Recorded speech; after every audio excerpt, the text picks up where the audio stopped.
Hello everyone, this is Gayatri Priya, Assistant Professor in the Department of ECF, RMD Engineering College. In analog electronics of today's session, we are just going to discuss about the basics of transistor amplifier, their bias, everything and all. Probably at the end of the session, the learner will definitely get a clear knowledge regarding the bias. Right. So we all heard learn about BJT ever before. Right. What do we know about BJT? Right. A BJT is a three-terminal device, semiconducting device, whose operation is majorly depend upon interaction of majority and minority carriers. Since we have the combination of both minority and majority carriers, we are naming this as bipolar. So transistor means transfer plus resistor. Actually, the signals are transferred from low resistance circuit to high resistance circuit. So coming to the construction of BJT, it is nothing but a back-to-back connection of two p-n junction diode.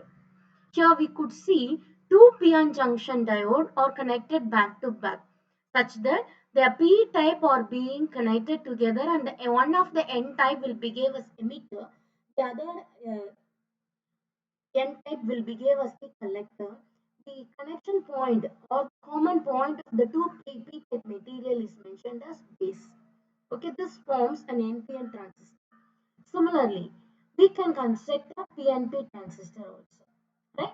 This is the symbol of BJT. Always the symbol of BJT will be having an arrow mark at the emitter terminal. Depending upon the direction of this current at its emitter terminal, we can determine whether it is an NPN transistor or PNP transistor. In case of NPN, right, the current will be flowing from base towards the emitter. Whereas in case of a PNP, the current will be flowing from emitter to base terminal. Right. So based upon this, we are having three configurations. So this is going to be the input and this will act as the output. Right. So this is a common emitter configuration and this one is for a common base configuration and this is for a common collector configuration. Looking at the common emitter configuration, the emitter terminal is made common for both the input terminal as well as the output terminal. Here the input is given to base emitter junction and the output is taken across collector emitter junction. Coming to the common base, the base is made common between the input terminal and the output terminal, right? The input will be given between the emitter and the base junction, whereas the output is extracted from collector and base junction. Similarly, this is a common collector where the collector is connected in between input and output. Input is given at base collector junction and output is extracted from emitter collector junction. Right? For a quiet understanding, here we have given the three configurations. Depending upon which terminal is going to remain as common, we can categorize as common emitter, common base, common collector. The input current, input junction voltage and output junction voltage are given here as a tabulation, right? And this is going to be the comparison of various transistor configurations. With respect to the input resistance, common base will be having a very low resistance, whereas common emitter will be having a nominal of 1K and common collector will be having 500K. So like this, we have given the various categorization for the transistor configurations irrespective of various in 10 different attributes. Right?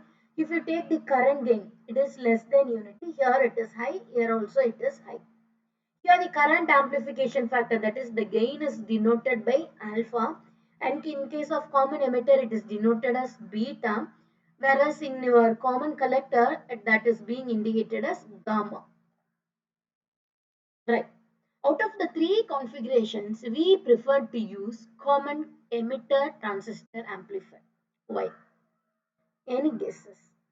Right. Only in the common emitter, we will be having both the voltage gain and the current gain greater than unity. As a result, the power gain is greater when compared to that of the common base and common collector. And one more thing is impedance matching. That is, The ratio of output resistance to the input resistance will be small in the range of 10 ohm to 100 ohm. Therefore, it ascertains perfect coupling between the transistor stages. Right? Working of unbiased transistor. Okay. So we know that this is an NPN transistor. Okay. The NPN transistor, N type, the majority charge carrier are going to be electrons which are indicated by red color, and the minority charge carrier are going to be indicated as holes in green color. Right? We know that the base region will be thinner when compared to this N type and this N type emitter and this N collector terminal, right?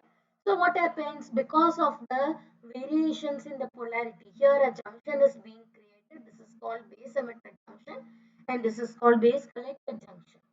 So what happens in the sense, because of having an opposite charge, okay? So or what we can say, this is going to be a p-type material, okay? So this region we are going to have void of charge carriers. That is, this region is going to be occupied by ions. In the p-type material, it will be having a negative ions, whereas in the n-type material, it will be having in the positive ions. How in the sense, here we have kept the opposite charge materials next to next. So what happens? The electron in the n-type will be attracted towards the holes in the p-type. Similarly, the holes in the p-type will be attracted by these electrons in the n-type. As a result, there will be some struggle, there will be some fight between the charge carrier who is going to reach the other layer. Okay, like this, the competitions will be going up very heavily. Therefore, what happens automatically, the charge carrier will be waiting near the wall and it will be very closer to the oppositely charged layers. Okay, so that if any chance, if any door opens, it can get into the opposite layer, thereby forming it as an immobile ions. The accumulation of immobile ions is going to be mentioned as the depletion region. The region occupied is called a depletion region. Right? Here I have actually given a YouTube link so that how this thing is going to be happen. Okay. So definitely I will share this also. Right. So the region having immobile ions or deposited on either side of the PN junction called as depletion region. So whenever we are gaining some potential to overcome such depletion and the current start to flow in the sense, that voltage is called cut-in voltage or knee voltage or threshold voltage. Right? So the typical value of cut-in voltage for silicon is going to be 0.7 volt and for germanium it is going to be 0.3 volt. Right? And this is the flow of current in a transistor. This is for your NPN transistor and this is for the PNP transistor. As I told you already, the emitter current will be flowing away from the junction, whereas in case of NPN transistor, whereas in the PNP transistor it will be flowing towards the junction from the emitter terminal towards the base terminal. Hope you understand these sessions. Thanks a lot.